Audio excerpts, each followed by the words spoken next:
مناسب احترام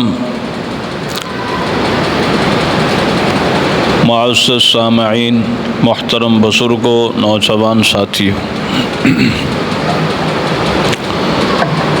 ربیع الاول کا مہینہ ہے۔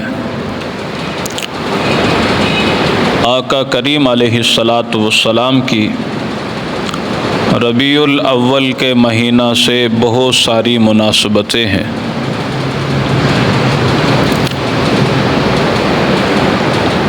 سب سے پہلے آقا کریم علیہ السلام کی ولادت باسعادت ربیع الاول کے مہینہ میں ہے۔ 40 سال گزرنے کے بعد آقا نے اعلان نبوت فرمایا، آپ کی بعثت یہ بھی ربیع الاول میں ہے۔ پھر 13 سال مکہ میں گزارنے کے بعد ہجرت کا حکم ہوا تو سفر کے مہینہ میں ہجرت شروع کی۔ 3 راتیں 3 دن غار میں قیام فرمایا، آگے ہجرت شروع فرمائی تو ربیع الاول تھا۔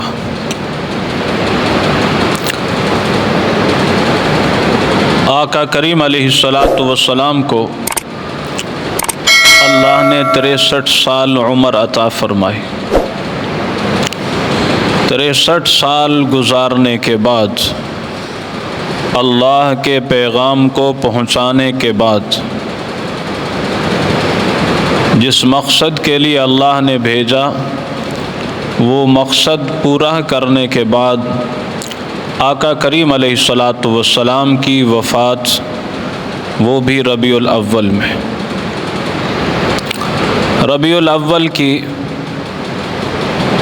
کم از کم یہ 4 مشہور نسبتیں مناسبتیں پیغمبر کے ساتھ: ولادت، آپ کی بعثت، اور آپ کی ہجرت، اور آپ کی رحلت۔ تو ربیع الاول کا ایک عنوان نہیں، ربیع الاول کے کم از کم یہ 4 عنوان ہیں۔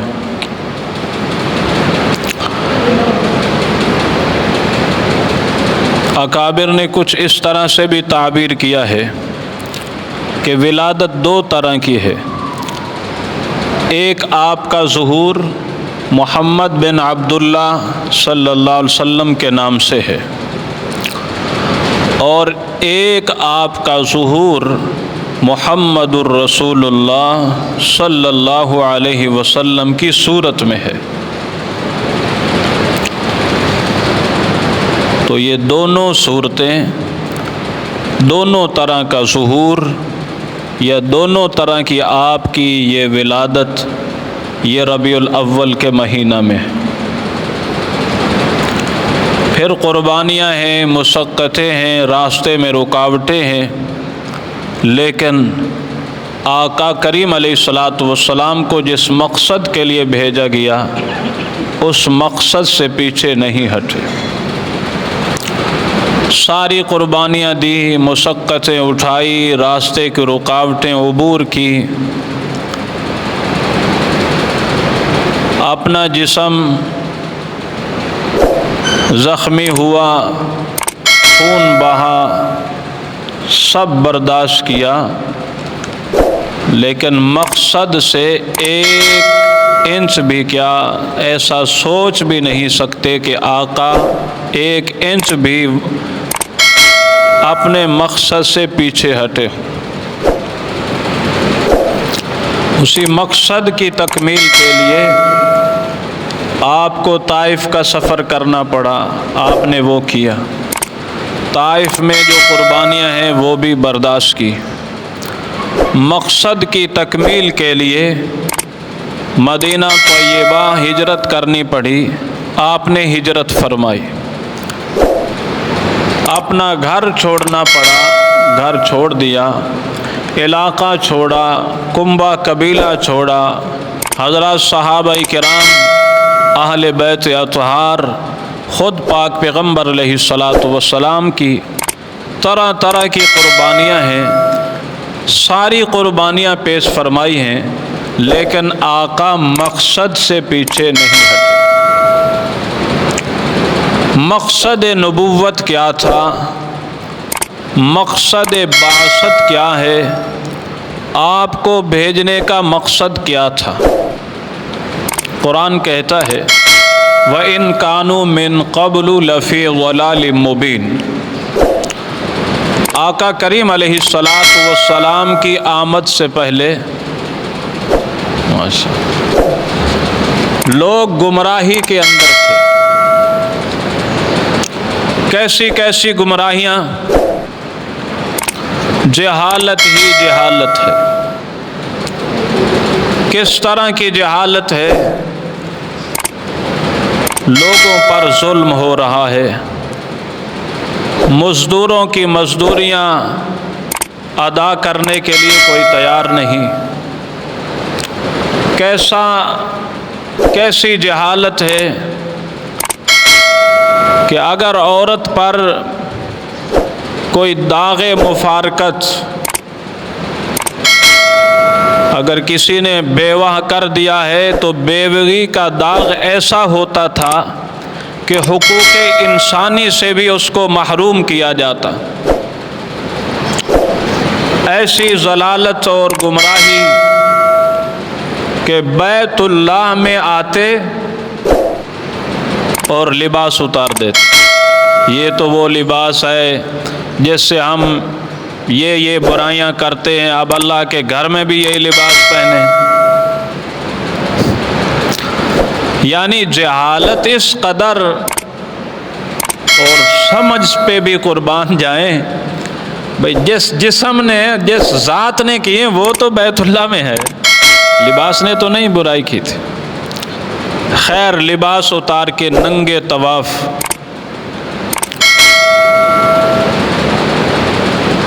اس قدر ظلم ہے، لڑائیاں ہیں، جھگڑے ہیں کہ وہ جھگڑے ختم ہونے کا نام نہیں لیتے، قتل پہ قتل ہوتے جا رہے ہیں، لیکن صلح اور اس طرح آپس میں اتحاد و اتفاق کی صورت دور تک نظر نہیں آتی۔ اس طرح جہالت۔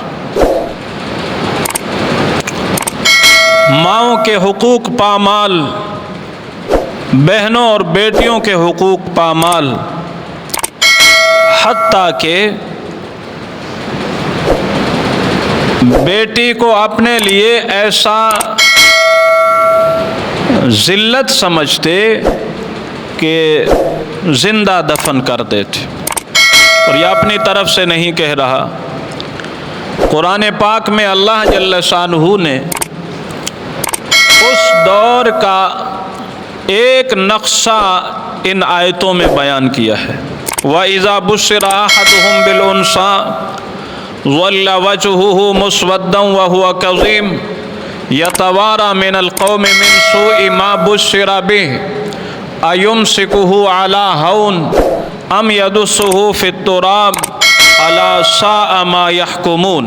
عرب کے کچھ قبائل جب بیوی حاملہ اور بچہ جننے کے قریب ہوتی، یہ گھر چھوڑ کے چلا جاتا۔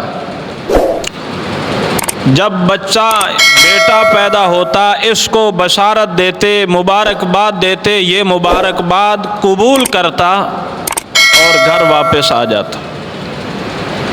وَإِذَا بُشِّرَ أَحَدُهُم بِالْأُنثىٰ، اگر اس کو بیٹی کی بشارت دی جاتی کہ تیرے ہاں بیٹی پیدا ہوئی، ظَلَّ وَجْهُهُ، اس کا چہرہ فک ہو جاتا، چہرے کا رنگ بدل جاتا، مسودن، ظَلَّ وَجْهُهُ مسودن، چہرہ اس کا سیاہ ہو جاتا، وَهُوَ كَظِيمٌ، اندر کی حالت، سینہ اس کا تنگ ہو جاتا۔ یہ کیا ہوا؟ میرے ہاں بیٹی کیوں پیدا ہوئی؟ يَتَوَارَىٰ مِنَ الْقَوْمِ مِنْ سُوءٍ، یہاں لفظ سو برائی کو کہتے ہیں۔ اس برائی، اور برائی کس کو کہہ رہے ہیں؟ بیٹی کو۔ بیٹی کو برائی سمجھتے اور اس برائی کی وجہ سے لوگوں سے چھپتے کہ میرے ہاں بیٹی پیدا ہوئی، یہ تو میرے لیے داغ ہے، برائی سمجھتے، اپنے لیے ذلت سمجھتے، کل کو داماد بنے گا، یتوارا من القوم من سوء ما بشر به ایمسکہ علی ہون، یا تو ذلت کے ساتھ برداشت کرتا یا پھر ام یدسہ فی التراب، یا پھر زندہ ہی مٹی کے حوالے کر دیتا۔ ایسا ہوا، ایک شخص نبی کریم سراپہ رحمت للعالمین کی مجلس میں حاضر ہوا، عرض کی اللہ کے رسول کیا میرے لیے بھی بخشش ہے؟ آپ نے فرمایا الاسلام یہدم من کان قبلا، اسلام قبول کرو پچھلے سارے گناہ اللہ معاف کر دیتا ہے۔ یہ کلمہ وہ عظیم کلمہ ہے، یہ کلمے کے بول وہ عظیم بول ہیں۔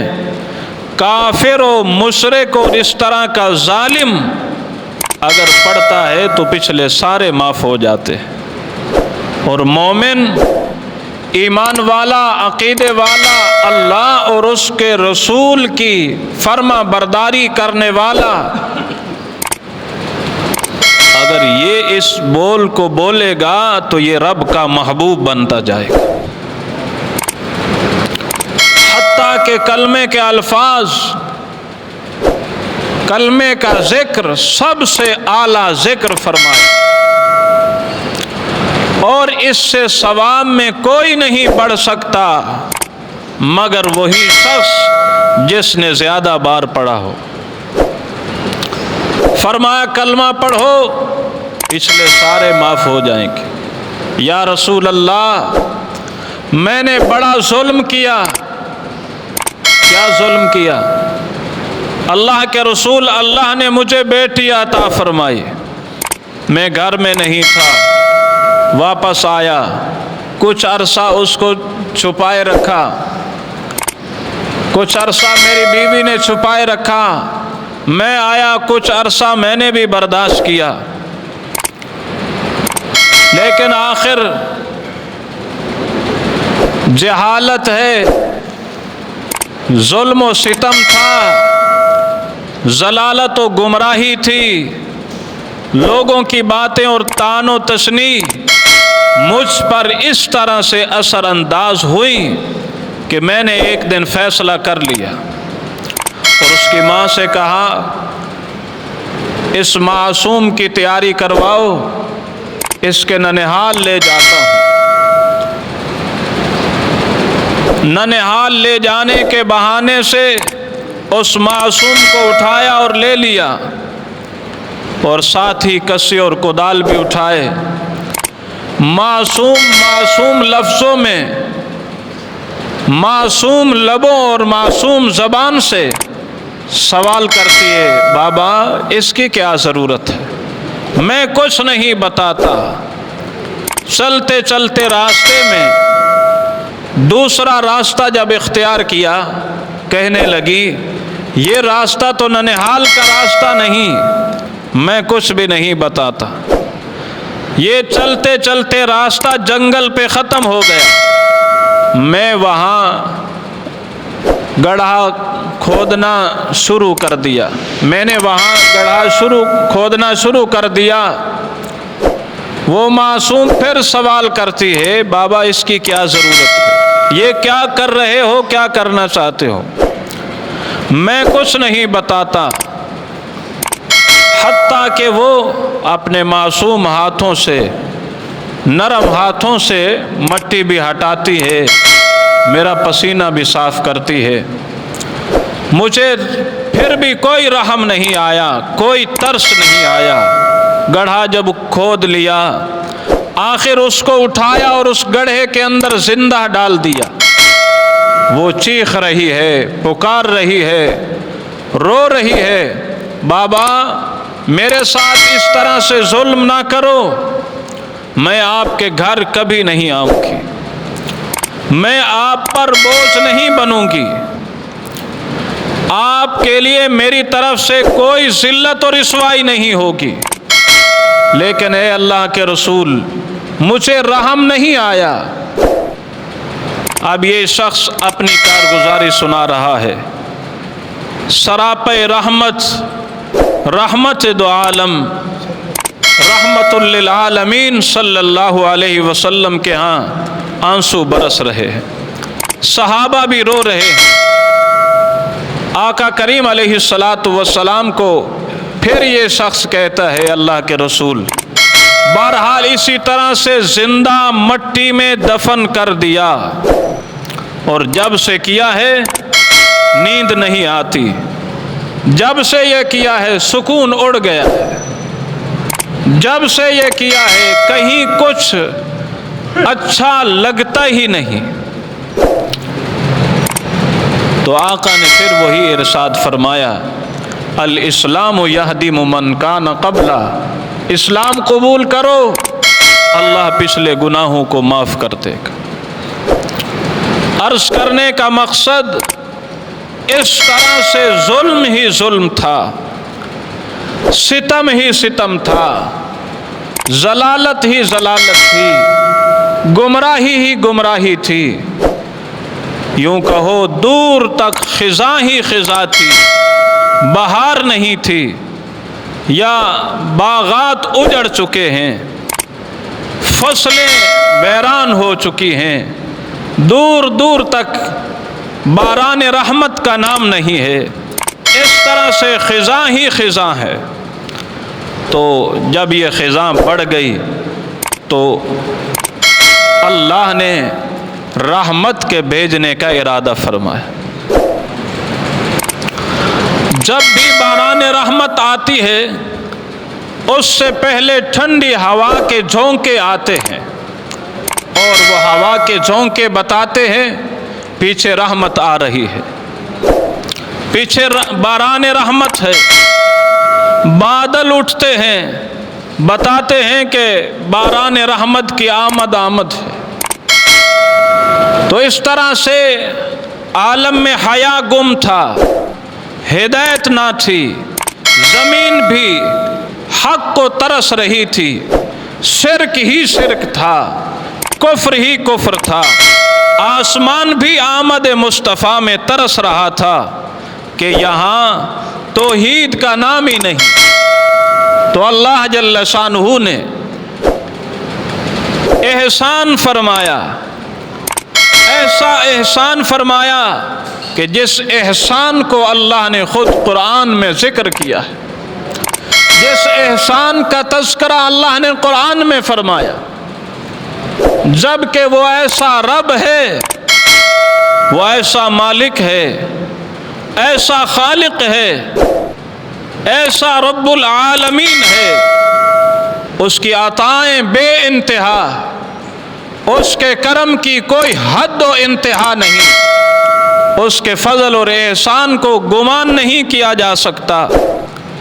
اس پروردگار عالم نے جہان بنایا، کوئی احسان نہیں جتلایا، زمینوں کو فرش بنایا، کہیں کوئی احسان کا ذکر نہیں کیا، آسمان کو بلندیاں عطا فرمائی، چھت بنایا، اس نے کوئی احسان نہیں جتلایا، دن و رات کا نظام بنایا، کوئی احسان نہیں جتلایا،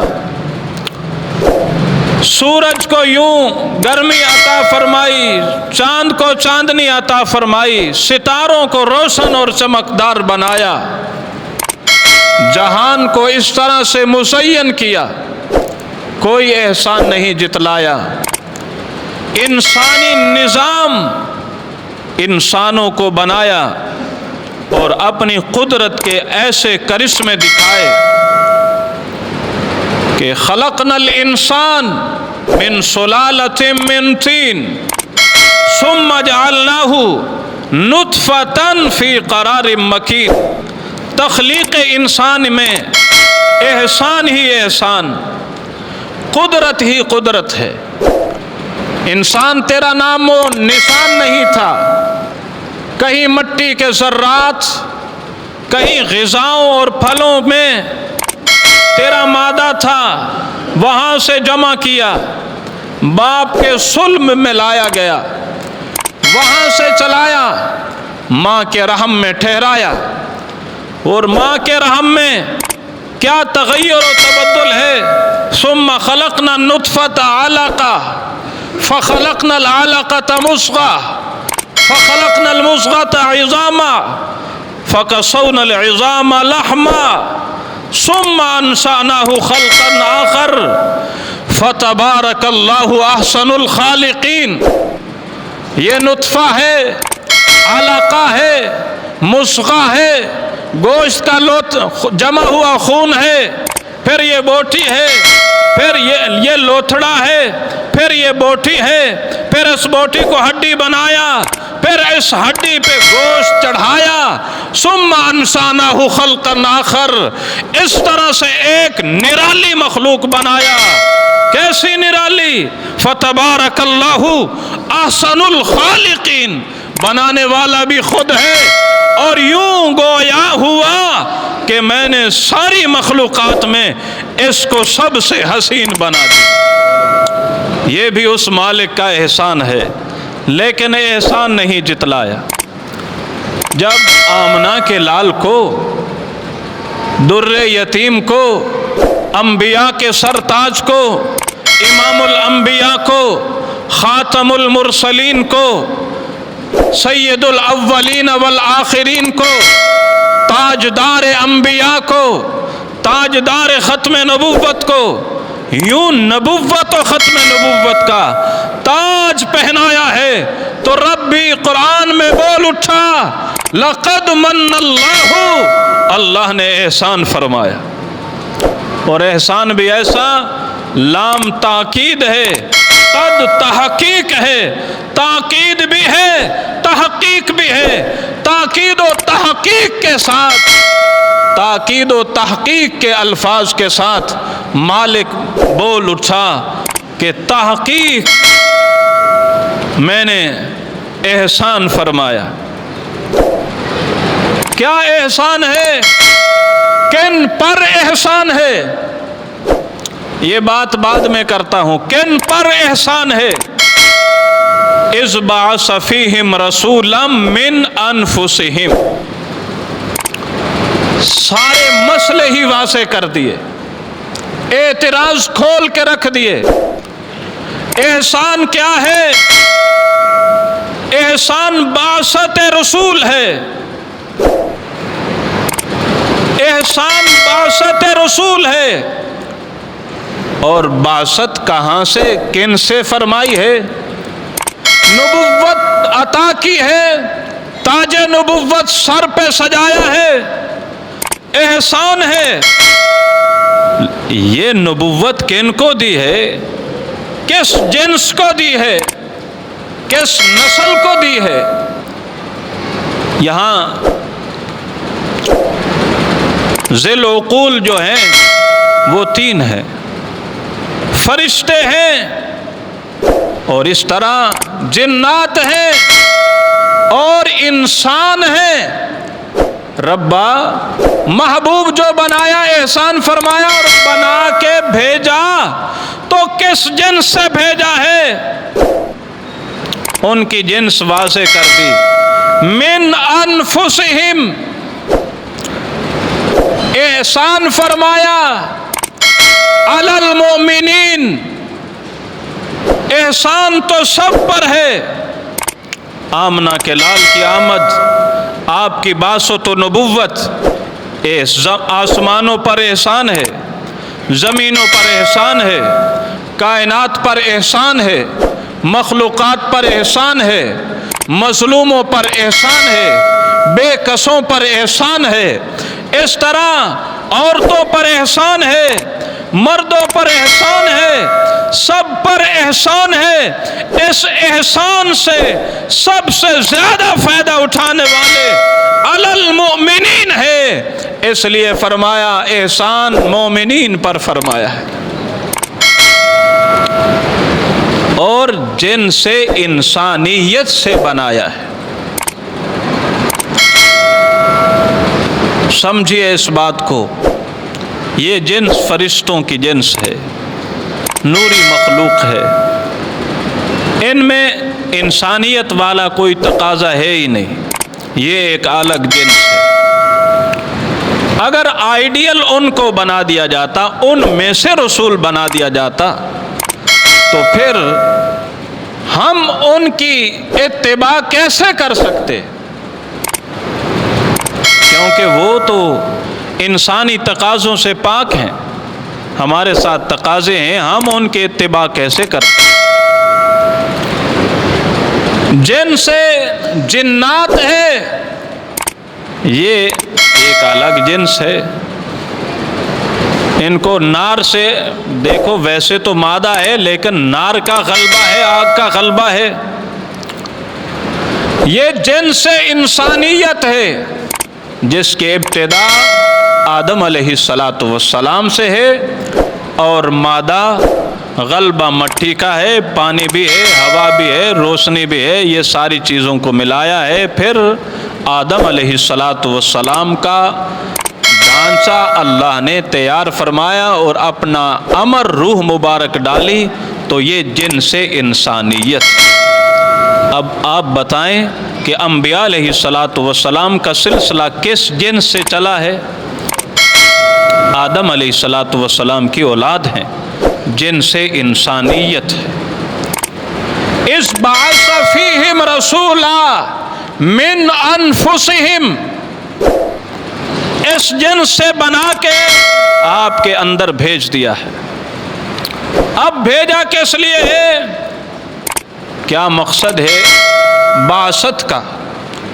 کیا مقصد ہے عطائے نبوت کا؟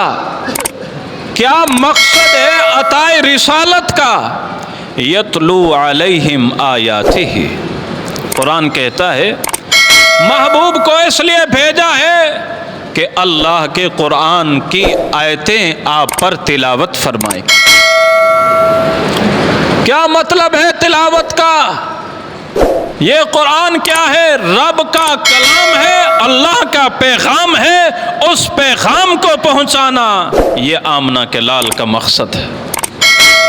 بھیجنے کا مقصد وہ کلام خدا، پیغام خدا پہنچانا ہے، اور یہ کلام خدا ہے، پیغام خدا ہے۔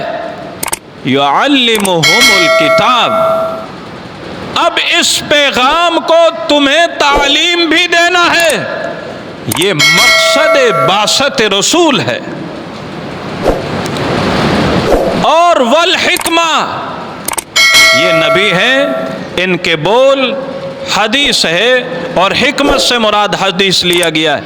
فرما قرآن کی تعلیم، حدیث کی تعلیم، اللہ کے کلام کی تلاوت اور رب کے پیغام کو پہنچانا۔